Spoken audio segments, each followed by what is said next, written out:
السلام علیکم، welcome to قلمدان ناول عشق ذات از پلوشہ صافی، قسط نمبر 7۔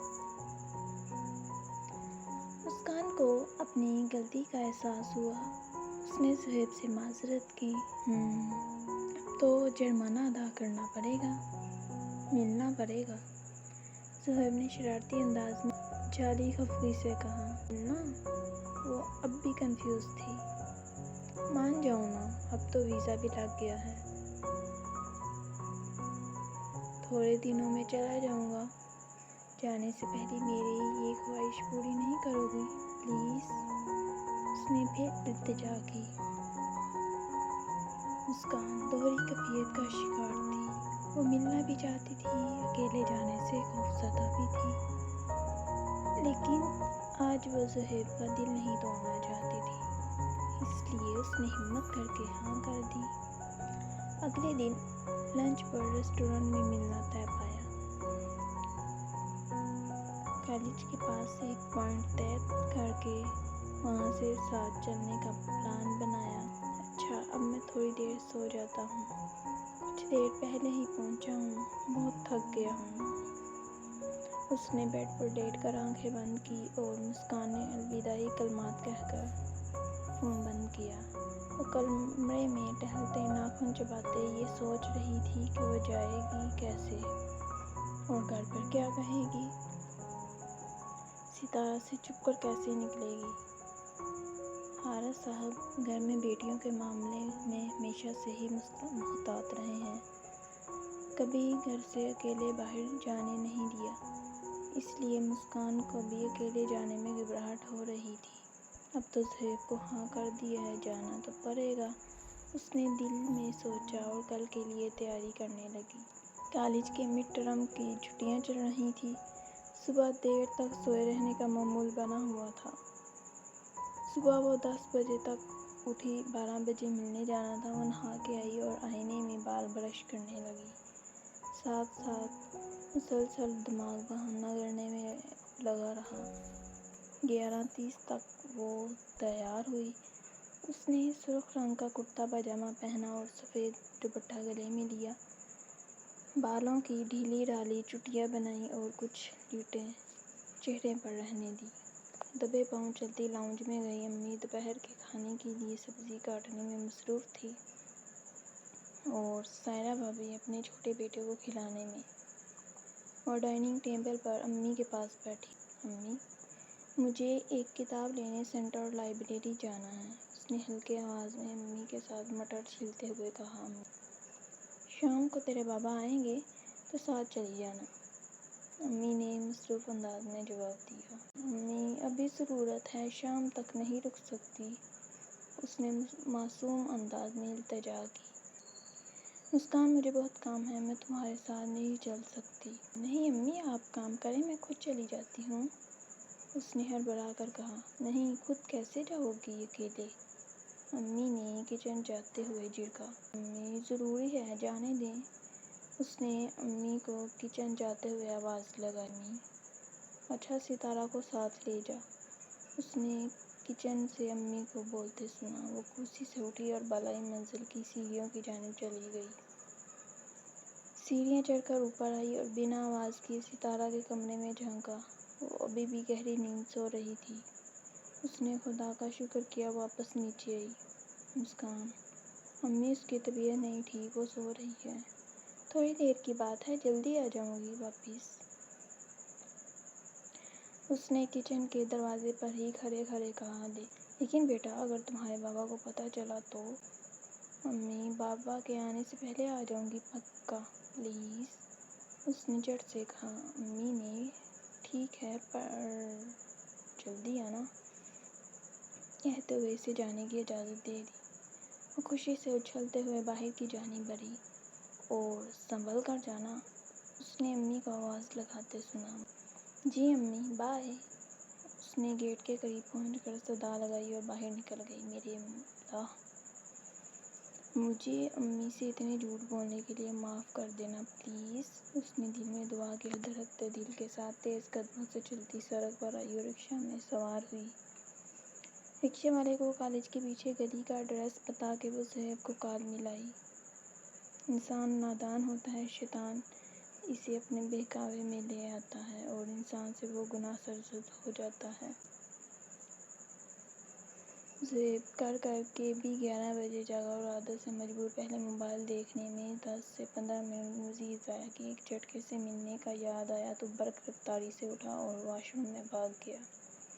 وہ نہا کے سفید قمیض شلوار پہنے بال سیٹ کرنے لگا تھا جب اس کا فون بجا۔ ہاں کیا بنا؟ اس نے ہیلو کرتے ہی ساتھ ہی پوچھا۔ بہت مشکل سے ملی ہے اجازت، جلدی واپس آنے کا بول کے نکلی ہوں۔ وہ متذبذب سی دوپٹہ سر پر ٹکائے متلاشی نظروں سے آس پاس دیکھ رہی تھی۔ کوئی بات نہیں، ہمیں بھی زیادہ وقت نہیں لگے گا، میں بھی بس نکل رہا ہوں۔ وہ بات کرتے ہوئے جلدی ہاتھ چلاتا اپنی بقایا تیاری مکمل کر رہا تھا۔ کیا؟ صہیب کی بات سن کے اسے اپنا دل ڈوبتا ہوا محسوس ہوا۔ آپ ابھی تک نکلے بھی نہیں ہیں؟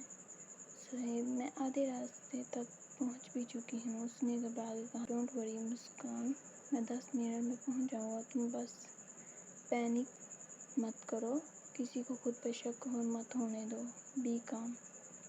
وہ کمرے سے باہر جاتے مسکان کو ہدایت دیتے پورچ میں آیا اور کار میں بیٹھ گیا۔ اس نے کار سٹارٹ کی اور سڑک پر لا دی۔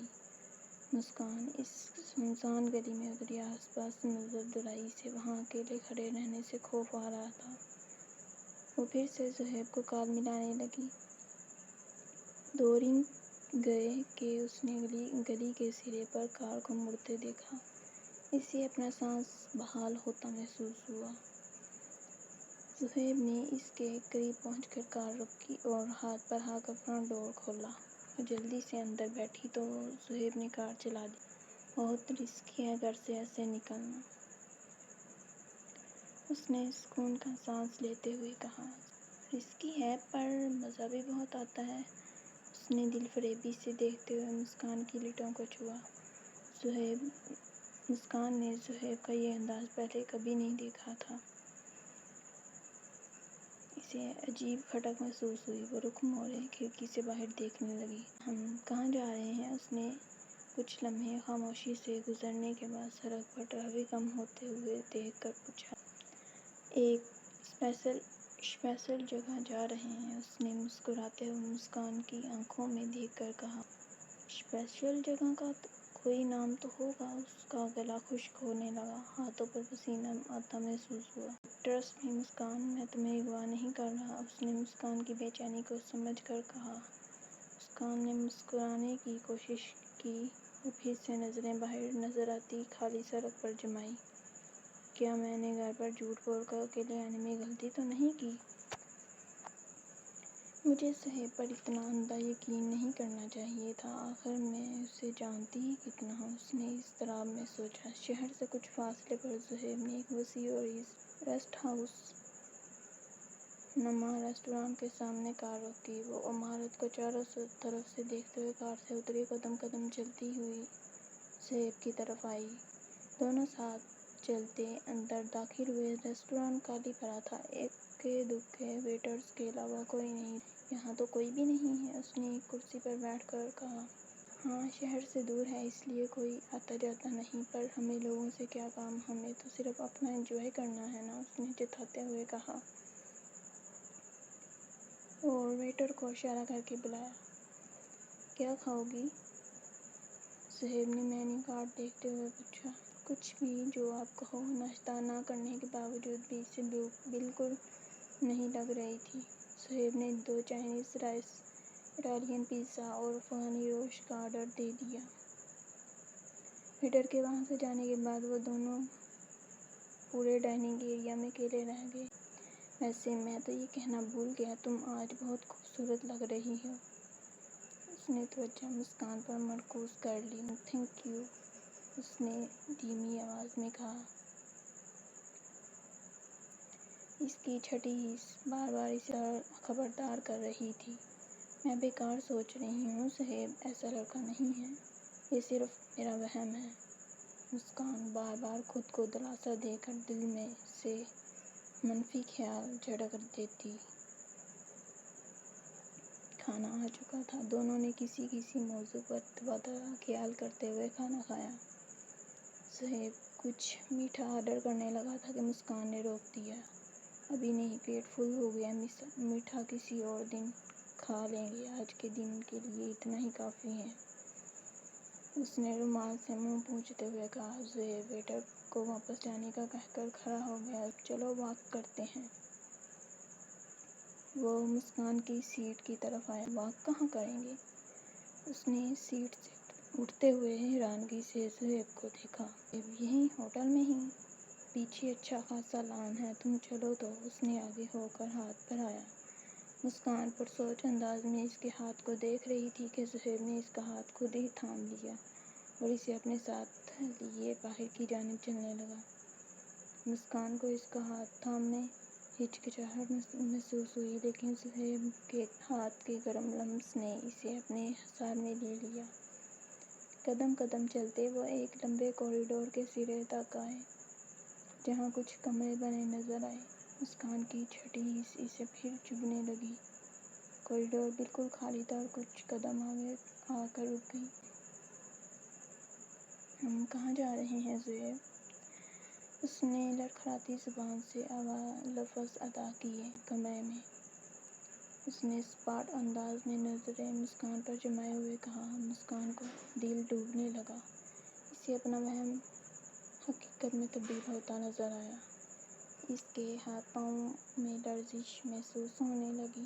کمرے میں کیوں؟ وہ اپنا ہاتھ چھڑانا چاہتی تھی، لیکن صہیب کی گرفت بہت مضبوط تھی، وہ ناکام رہی۔